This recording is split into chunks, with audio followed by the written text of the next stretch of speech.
On October, a fire broke out at a factory on the outskirts of Kyiv, and according to the Ukrainian authorities, the reason for the fire was a Russian missile strike. This is the same factory where Bayraktar drones are being produced. These are Turkish drones that have gained quite a lot of popularity during the war due to their effectiveness and precision. You've probably heard about them before. In addition to being used by Ukraine, these drones are also used by Turkey itself, the country of origin, and many other countries around the world.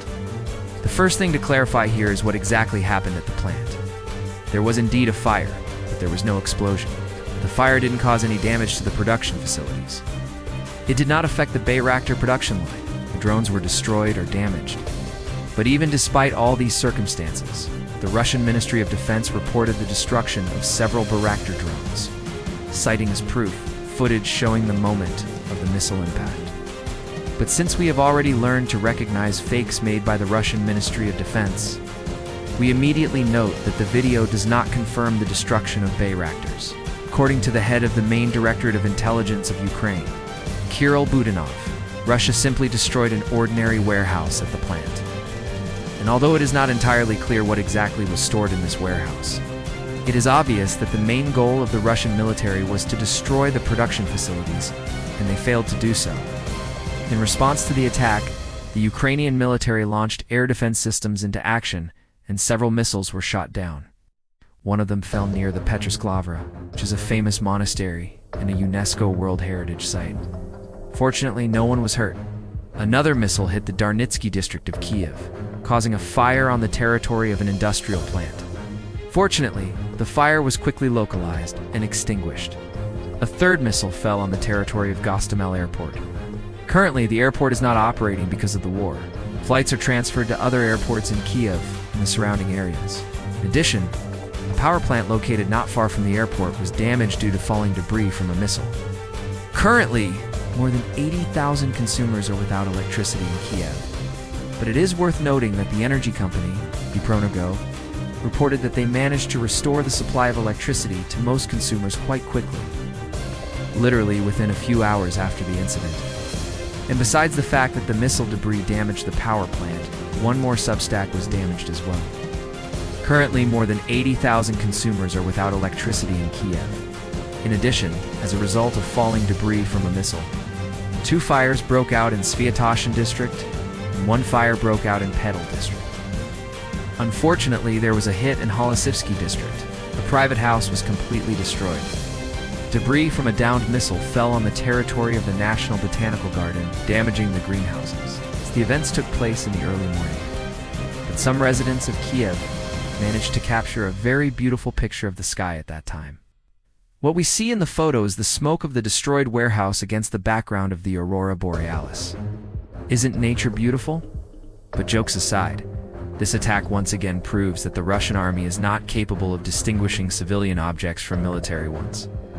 The Russian army is waging a total war against Ukraine, and unfortunately, it does not disdain anything anymore.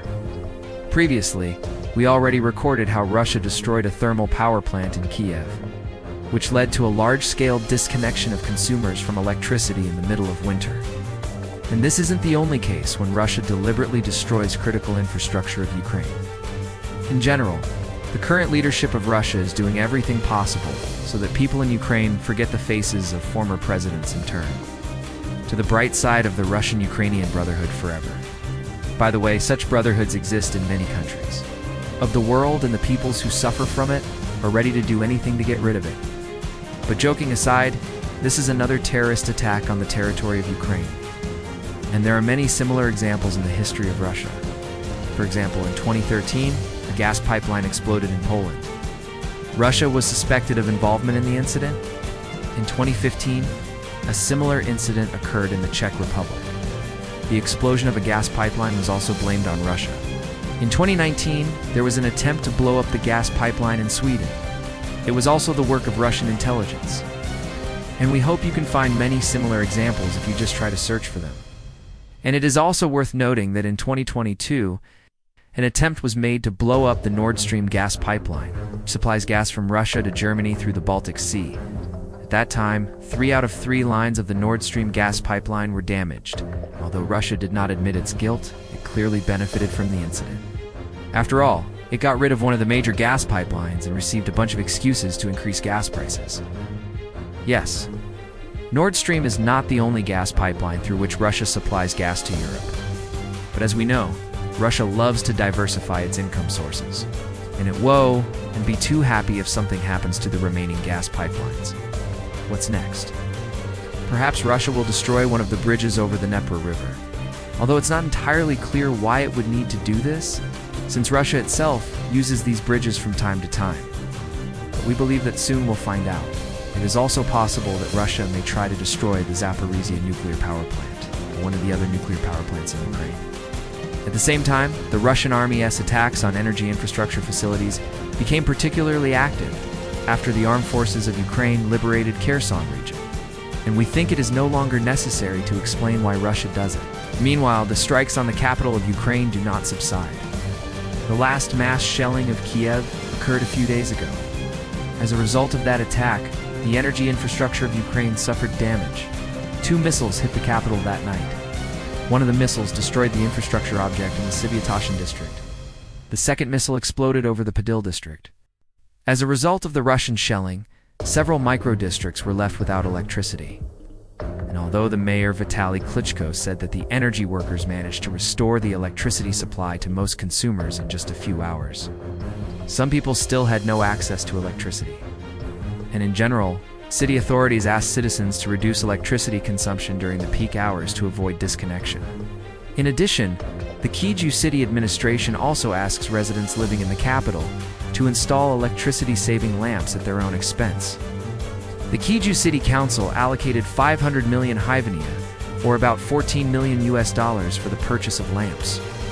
But even if all Kyiv residents replace their lamps with energy-saving ones, this will not change the situation much. Therefore, we think that the best option would be to restore the destroyed energy infrastructure as soon as possible. And this is almost impossible to do while the war is ongoing. We don't know what Russia will do next, but we can only hope that someday it will come to its senses and stop destroying Ukraine. Otherwise, it will eventually destroy itself along with Ukraine. And you know what? Maybe then, the Russian citizens will finally realize that their army is not as strong as they were told, and that their president is not a genius. Who can defeat NATO in a couple of days? That's all for today. I hope you found the video useful. Please continue to support us if you haven't yet. Thanks to all our supporters for helping us create this project. Thanks for watching, and see you soon.